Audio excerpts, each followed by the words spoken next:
ദൈവത്തിൻ്റെ അതിപരിശുദ്ധ നാമം വാഴ്ത്തപ്പെടുമാറാകട്ടെ. സങ്കീർത്തനങ്ങൾ 22-11 വേദഭാഗം.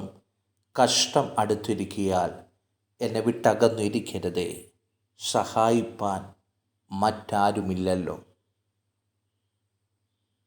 നമ്മുടെ ജീവിതത്തിനകത്ത് കടന്നു വരുന്ന ഏതൊരു പ്രതിസന്ധിയുടെ നടുവിലും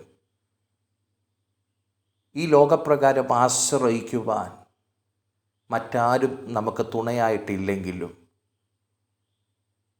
സർവശക്തനായ ദൈവത്തിൻ്റെ സന്നിധിയിൽ നമ്മുടെ ജീവിതത്തിൻ്റെ നിസ്സഹായ അവസ്ഥ തുറന്നു പറയുവാൻ നമുക്ക് കഴിയുന്നെങ്കിൽ, ഇവിടെ സങ്കീർത്തനക്കാരനായ ദാവീദ് പറഞ്ഞതുപോലെ മറ്റാരും എന്നെ സഹായിപ്പാനില്ല.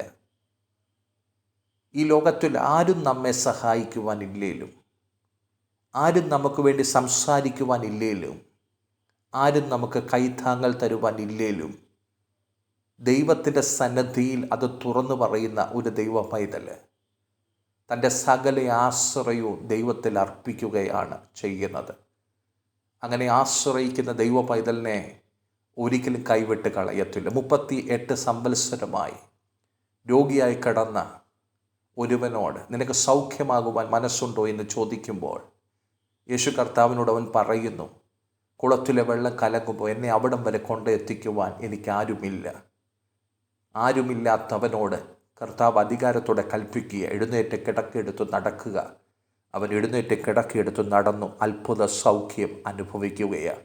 ഇന്ന് പകൽക്കാലം എന്നെ കേൾക്കുന്ന ദൈവമക്കളെ, ഈ ലോകത്തിൽ ആരും നിങ്ങൾക്ക് തുണയായിട്ടില്ലേലും, ആരും നിങ്ങൾക്ക് സഹായകനായിട്ടില്ലേലും, കർത്താവിൻ്റെ സന്നിധിയിൽ അത് തുറന്നു പറഞ്ഞ് ദൈവത്തിൽ ആശ്രയം വയ്ക്കുവാൻ കഴിയുന്നുവെങ്കിൽ, ഏത് സാഹചര്യത്തിനു നടുവിലും നമുക്ക് വേണ്ടി ഇറങ്ങി വന്ന് നമ്മുടെ ആവശ്യങ്ങളെ ചോദിച്ച് മനസ്സിലാക്കി നമ്മളോട് നമ്മുടെ ജീവിതത്തിൻ്റെ സാഹചര്യങ്ങളോട് അധികാരത്തോടെ കൽപ്പിച്ചുകൊണ്ട് വിടുതൽ തരുവാൻ കഴിയുന്ന നല്ലവനായ കർത്താവ് ജീവിക്കുന്നുവെന്ന് വചനം ഓർമ്മപ്പെടുത്തുകയാണ്. ആ കർത്താവിൻ്റെ സന്നിധി സമർപ്പിക്കാൻ പ്രാർത്ഥിക്കാം. സ്വർഗീയ കർത്താവേ, ഈ ലോകത്തിൽ ആരും ആശ്രയിക്കുവാനില്ലേലും ഞങ്ങൾക്ക് ആശ്രയിക്കുവാൻ ഒരിടമുണ്ട്. അത് കർത്താവിൻ്റെ സന്നിധിയാണ്. ഞങ്ങൾ ആശ്രയിക്കുന്നു. ഞങ്ങളെ വിടുവിക്കണമേ. യേശു കർത്താവിൻ്റെ നാമത്തിങ്കൽ തന്നെ. ആമേൻ.